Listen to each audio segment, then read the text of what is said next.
and the resulting morbidity and mortality that comes from uncontrolled high blood pressure. I ask of you over the next 2 days is to think about actionable steps you and the organizations you represent will commit to help us advance equity in hypertension control. And as we think about health equity, I want to refer you to the fact that health equity is one of the quintuple aims of healthcare.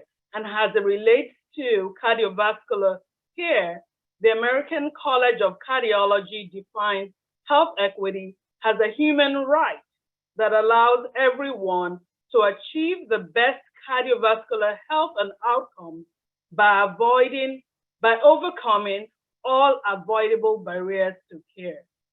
So once again, think about how you and the organizations you represent will commit to acting for equity and advancing hypertension control. Together, we can do this. And if you're not a member of the Roundtable, we invite you to join us as we all form partnerships and create dialogue to achieve blood pressure control. And on that note, I'm pleased to announce that Jenny Bogard has joined us at the Roundtable as the Executive Director for the Roundtable. She has provided support to us over the past year, and we're thrilled that she will serve as a new Executive Director. Jenny has over 20 years experience in health behavior change, strategy, development, program design across the managed care, nonprofit, and public health arena. Please join me in welcoming Jenny as the new Executive Director for the National Hypertension Control Roundtable. Please give her a warm virtual welcome. Over to you, Jenny. Thank you, Modele, and thank you so much for your guidance and leadership throughout this past year and beyond. So I am thrilled to be with you all today as your new executive director. That said, some of you probably know my face and I look familiar, and that's correct. Myself and my business partners have been supporting the wonderful work of the Roundtable for the last year and a half. So we've been working very closely with Modele and Eduardo and the leadership team at the CDC Foundation and NACDD, and we are so excited to be able to continue to support all of the wonderful efforts that go into improving hypertension control. So with that, I just want to welcome everyone, as Modele said, to our non-members out there. You are welcome here today. We are so excited you're able to join us for this summit. If anybody is interested in joining as a member to the Roundtable, please feel free to email me or reach out to me after the summit or during. We would love to expand our membership, and everybody is invited to the table to be part of this critically important conversation.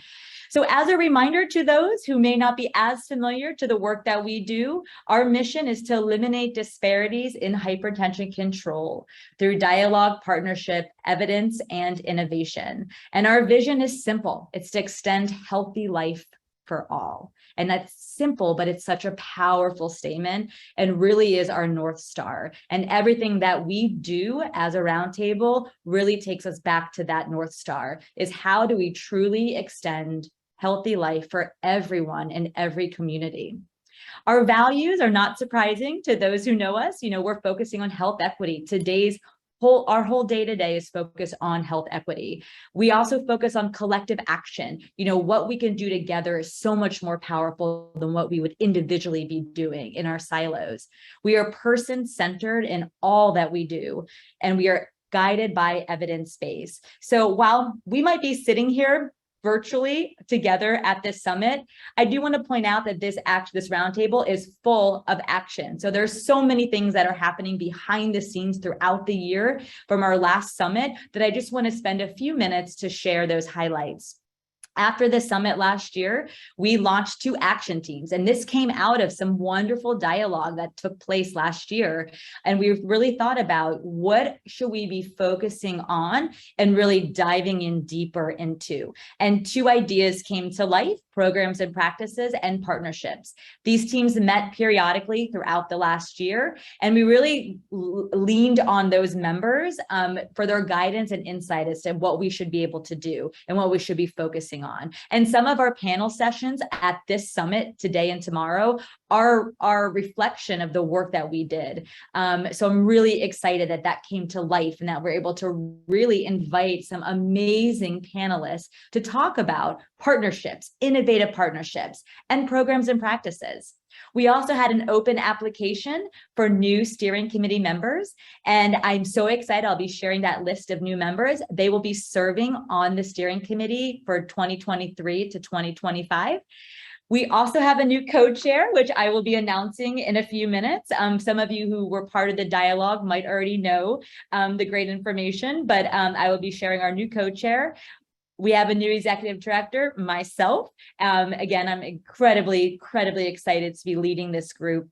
And we also have a new CDC Foundation Program Officer. So Diane Kolchak, who's out there in our virtual meeting, has stepped up and really, truly supported us in all of the work. And she's only been with us for a few short weeks. So my sincere gratitude to you, Diane, for everything that you've done to help us get to where we are today.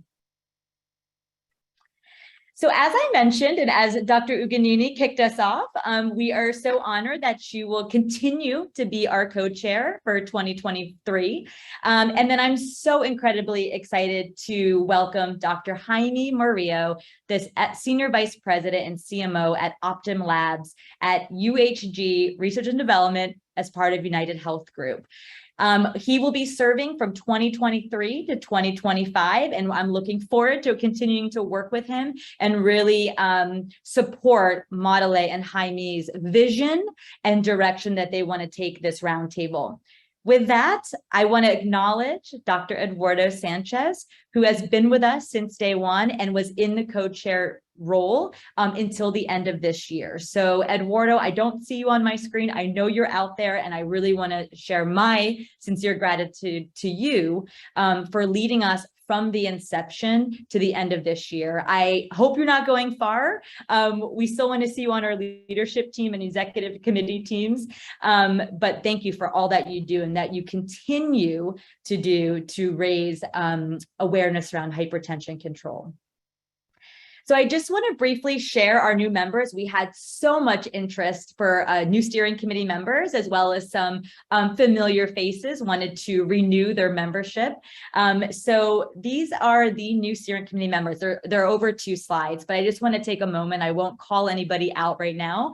But as you'll see, it's a variety of individuals from many different organizations and different sectors. And that was really critical to us as we continue to evolve and scale this roundtable, is how do we continue to invite colleagues to the table that have different perspectives? Because in order for us to truly achieve change, we need to have those different perspectives and we need to work collaboratively. So that's the other list of steering committee members, and these are just in alphabetical order. But I just want to shout out a virtual cheer to all of our new and current steering committee members. Thank you. I'm so excited to be working with you over the next year, and can't wait to continue to do workshopping and brainstorming with all of you and really learn from your leadership and expertise.